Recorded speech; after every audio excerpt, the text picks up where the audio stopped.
The topic that I've selected today is being given in a booklet which has a very funny ending. I'll tell you about it. I congratulate the mission and its military efficiency for being able to print it out in less than 1 day. I could somehow finalize it only 1 day before. The topic that we selected today is something to do with what India is all about. We look at India as a product, and when we look back at about 6 or 7 decades, this was not the same India. There are many seniors here in the audience who recall. We will see with an amazement how India has emerged from a country that was tormented by internal convulsions and external threats to be ranked among the topmost countries in the world.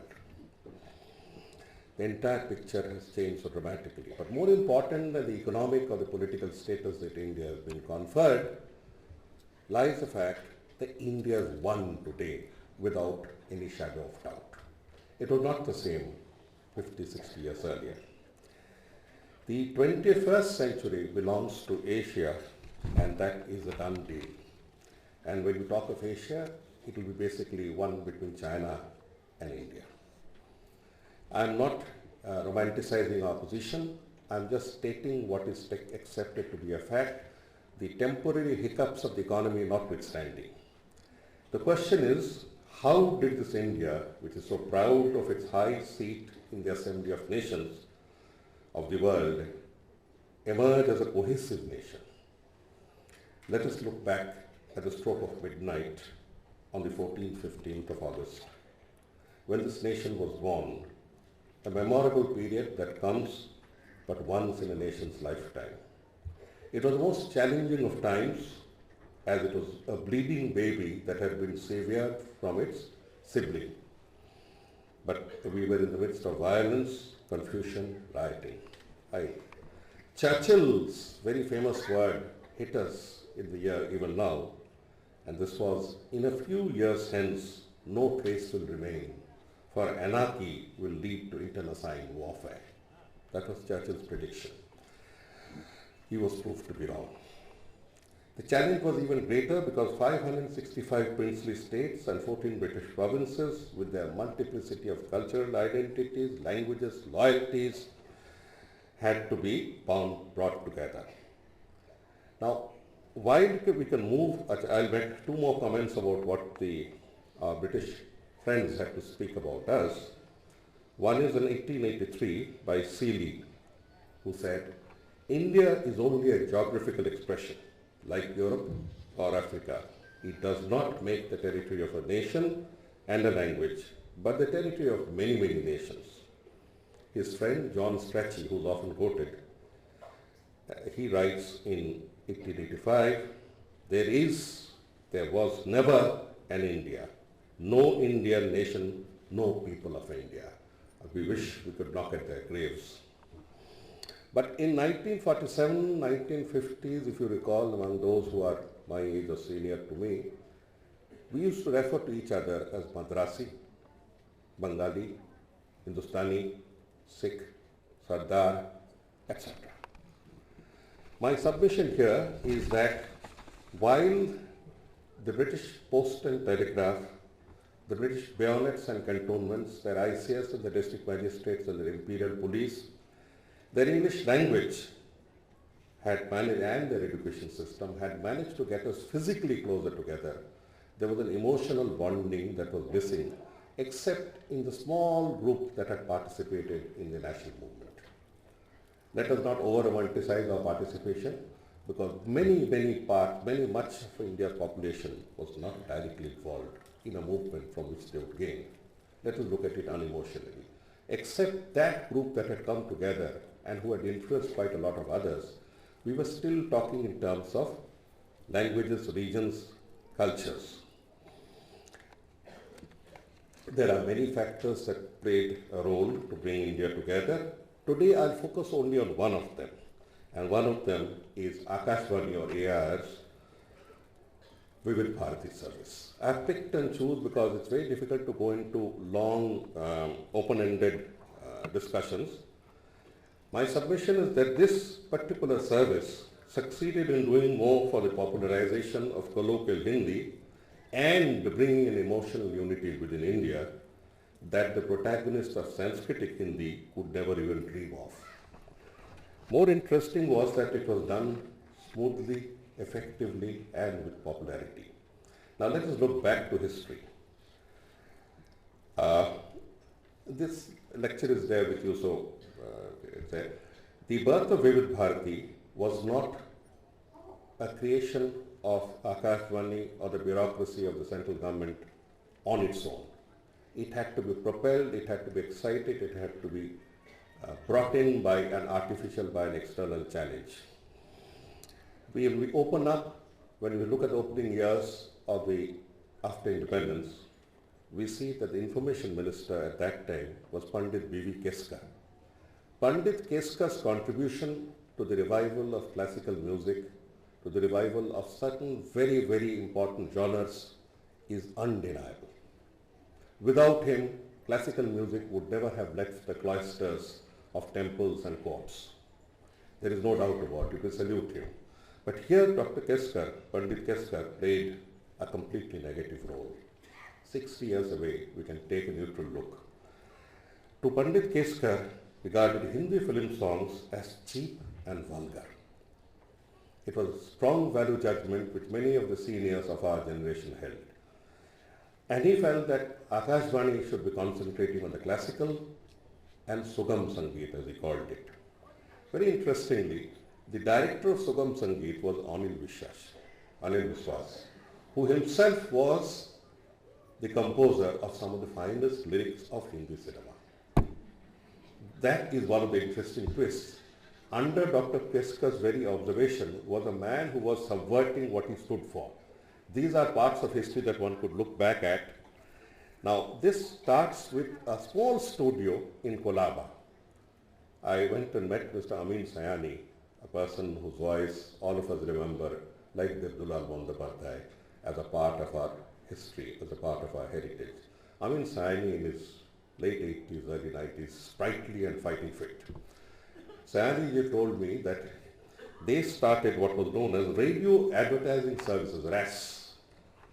And this RAS was basically a software producing, a song aggregating unit that was started in Kolaba, and how it started using the means of Radio Ceylon. One question, why Ceylon? Why Ceylon? Why not something else? Well, the choice was that since Akashvani was the monopolist of radio waves in India and had banned Hindi film songs, somebody else had to do it. Now let's take a quick look. The Radio Ceylon was incidentally the headquarters of what was called the South Asia Command. Sir, this is something that perhaps you will be knowing better. There are many contributions that our Excellency has made, which cannot be fully analyzed in the public domain now. But the South Asia Command was the radio from which the British Empire carried on anti-British propaganda, countering anti-British propaganda that had spread all over Southeast Asia. Don't forget, Singapore had fallen, Burma had fallen. They needed a force that could go against it. After the war, its capacity was lying underutilized. And Ceylon till then never thought it was not part of the Indian ethos. So Amin Sayani was drafted, and Amin Sayani has very interesting tales about how he comes in. His mother was a friend of Jawahar ji, and he was told to go to Akashvani. He reported there, he was given the job of a PM. That was what he was offered. And he quietly accepted the salary and started working, but not as a PM, but on the desk. There are many others who have contributed, but let us focus on one particular charismatic person like Amin Sayani to get our story rolling. This was a period, and from that time Radio Ceylon's journey begins with Binaka Geet Mala, if you recall, and then it would move on to Sitaro Ke Mehfil, Geet Mala Ki Chhayon Mein, and such other iconic programs. Its monopoly was between 52 and 57. 57, it would all turn. What happened was that by 57, there was a groundswell against Pandit Keskar's views. Harindranath Chattopadhyay and many others just slashed him in Parliament. He said, who are you? Who is government to determine what I should hear? And then we will come to 1957 when Vividh Bharati starts. But before that, let us for a minute come to the core of the subject. Why on earth do we need Hindi film songs? Why on earth are we deifying a common denominator of popular culture to a cultic proportion, to a cultic level? That's a simple point, because we need to question ourselves. Now, the Congress was very clear that Hindi, in its chaste Sanskritic form, which was the largest language in the 1931 census, would become the national language of India. The person who did not agree with the Congress's version of what India stood for, or what India understood, was Mahatma Gandhi. So we have very interesting dialectics of correspondence and writings during that period, when Mahatma Ji, who understood the soul of India far better than many others, opted for Hindustani. The Congress decided on Hindi. And then the official language of the department would start off. Now, if we go for a minute into the background, we'll see we are celebrating the 101st year of cinema in India. We started with the Marathi one and then moves on. Today, India is the largest producer of films. I'm repeating, the largest producer of films in the world. 3,500 is our average number, out of which Hindi films account for about 1,000. The number varies year to year. And what is more, if I will use the word now, tragic, is that most of the regional films have started becoming clones of Hindi and forms of entertainment. That is also to be taken into account. Having said that, the size of the industry as we stand today is about 13,000 crores and is moving to become 20,000 crores in 3 years' time. That is the strength and the clout of one of the most successful film industries in the world. But our topic is not films. We are not talking of action, visuals, stars. We are talking of what was the takeaway from the table. What did we get from it? Sound makes an entry into Indian films on the 14th of March 1931. And believe me, an Indian phenomenon was born without much thought. The first film comes out with 12, the next one comes out with 32 songs, the next, I forget the minor details, one can always look up. It bursts with songs. This is a phenomenon that very few countries in the world would understand. Why do you need so much song? That has also bothered me at times, because if one who looks at good cinema or Hollywood or some other genre of cinema would see that songs certainly don't occupy the centrality of stage. Why do they do so in India? My friend Chandan Mitra has an interesting theory, and for once I think he's right. Chandan writes about what he calls the Indian tradition of narration. He says that verse is a very late development. Prose is a very late development. Verse has been our mainstay, our staple diet. Verse and lyrics. If you look back at our history, you'll find that to understand the Rig Veda, we use the Samved. Samved would be setting the Rig Veda to lyrics and meter. We would remember it far better. So poetry, lyrics, music has been part of our existence much more, of our public communication much more than any other country in the world. Every Roman minstrel would move around, and every religion used the ballad singer, whether it be the Muslim Sufi who would have a chamor in his hand and ghumru on his feet. Everyone in India was using music as a vehicle of communication. There it got into our genes. I mean, that is my submission, and as I said, I don't agree with Chandan in all accounts, but on this one, I do. Here, the largest contribution and the most significant contribution to putting music on its proper foot would be RK Films. 1948, hiring two persons, two very interesting personalities, one called Shankar, the other Jaikishan. Shankar Jaikishan, RK Films, and scriptwriters, songwriters like Hasrat Jaipuri, Shailendra. Raj Kapoor was very clear in his mind what he wanted.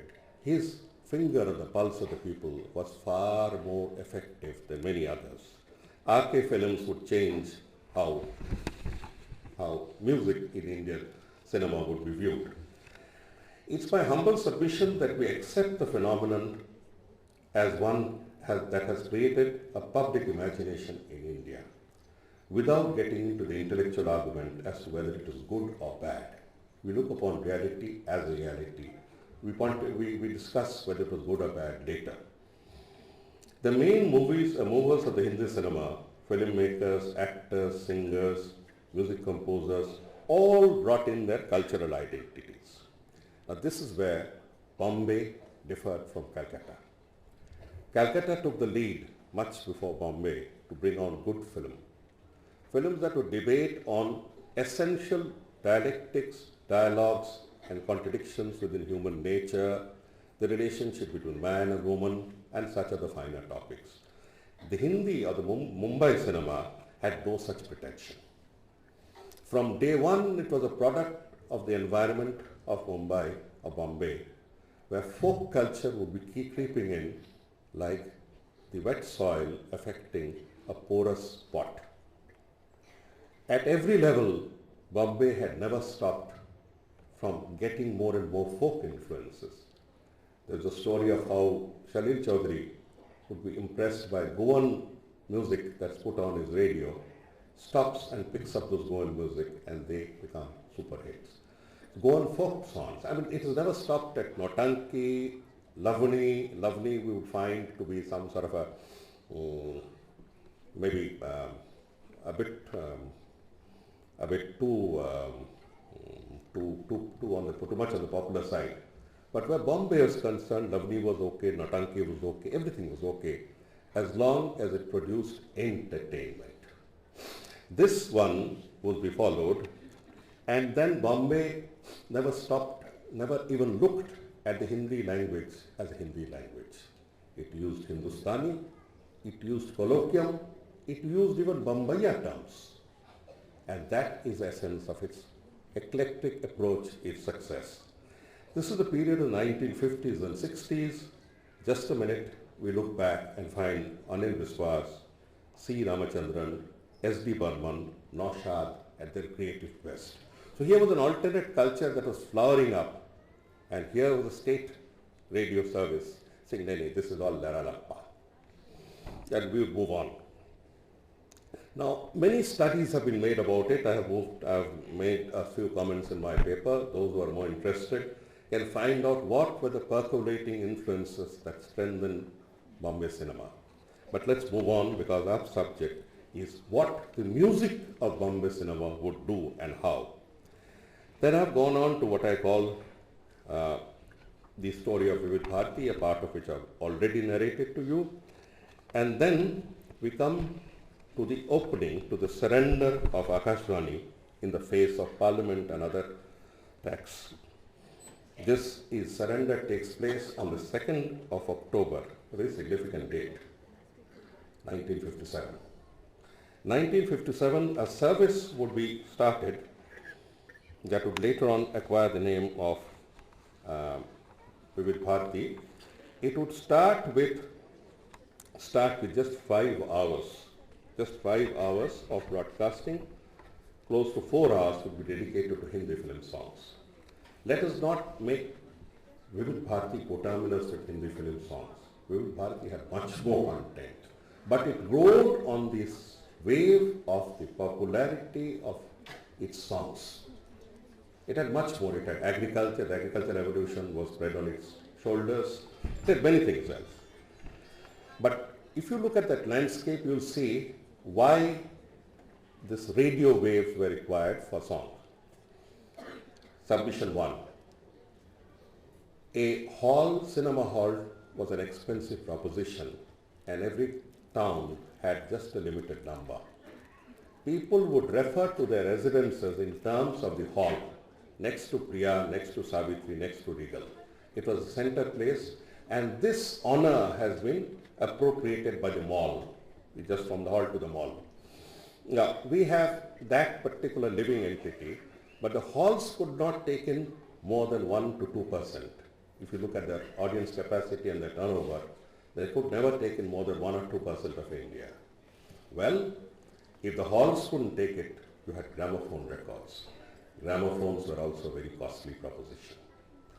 If we had to wait for the masses to reach, we'd have to wait till 1960s and 70s when the cassette would come.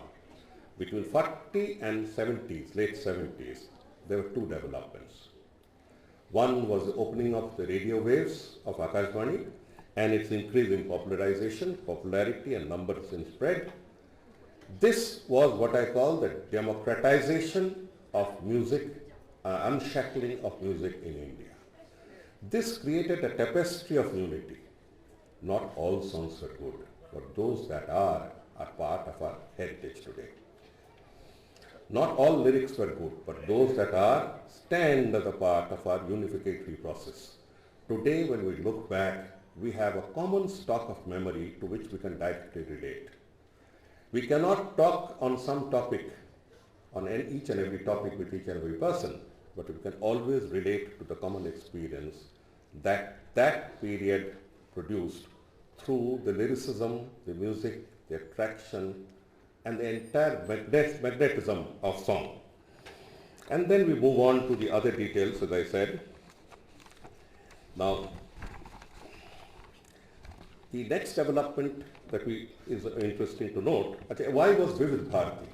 The name was chosen, it started with All India Variety Program. That sounded too English.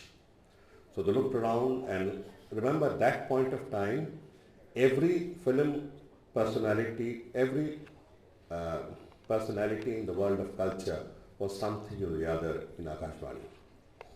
So they got together and came up with a name, Vividh, that is variety, and Bharatiyata. And this is how I have got the resolution. And the next major development is 10 years after this, when commercial broadcasting started. Along with it came advertisements, jingles, and others to come in. I think one of the jingles I remember was Borodin. This is the way it could then get further revenues, but as usual, my predecessors in Akashvani Doordarshan had a very poor view of this commercialization that had been taken up. Even those in the Ministry of I&B wrote very strongly against it. Their advertisers will make use of All India Radio to sell low-cost, mass-produced items. There you are. There you are. The wisdom of the age. What is the time when this service would gain immense popularity? 1962. The first major war that we faced after independence comes what we call Jayamala. Jayamala was started as a service for those who were fighting on the front, and it is inaugurated by Nargis, Lata Mangeshkar, and quite others. As I said, the soul of India was fused together with sentiment and unity, patriotic fervor, and a common culture to look back at. This is how the development of Akashvani and Doordarshan, Akashvani and Vividh Bharati takes place. Then comes the next challenge, FM. I'll just touch upon it for a minute. FM was looked upon as a challenge. First of all, remember, from 1977, 78 to 1990, that's 2000, FM was a monopoly of Akashvani. Rainbow and Gold. It was a monopoly. It's only in 1990 that FM was opened up. For me, FM was not a challenge. It was just an additional method of carrying airwaves. I am now insisting on FM for all radio services. The reason being, shortwave has died down. Medium wave is on its way out. FM can be picked up by 900 million, 90 crore Indians own mobile handsets out of 127 crores. Out of this 90 million or 90 crores, 78 to 80 million have activated sets. That means they are still operational. And every one of them can tune in to frequency modulation. So unless we move on to FM, FM should not be confused with Radio Mirchi or Rainbow Gold. Rainbow Gold or Radio Mirchi is one form of entertainment that can come up on that frequency. Everything can come up. Akashvani's primary service, which is now suffering, can come up on FM and will come up on FM. This is the story of how we move along. And till today we were making studies. We find that, to our horror, that Vividh Bharati is least heard in 4 metros. And we went into the mystery to find out somebody forgot to put FM transmitters there. We are now getting over it. 4 FM transmitters will be put in the 4 metros by the end of this year, so that along with medium wave, which has a limited clientele, it can be heard on All India Radio as well. Before I end, I must give you a very interesting quip from the General Asif, one of the new commanders of the Pakistani army. He's distressed after taking over, and this one came out in all the international papers. He said, the general public in Pakistan is compelled to tune in to All India Radio, the BBC and Indian satellite channels whenever there's a crisis or for entertainment. Citing the 1971 war that he had participated, the primary aim of the Indian media was to defeat the enemy psychologically and disarm them morally.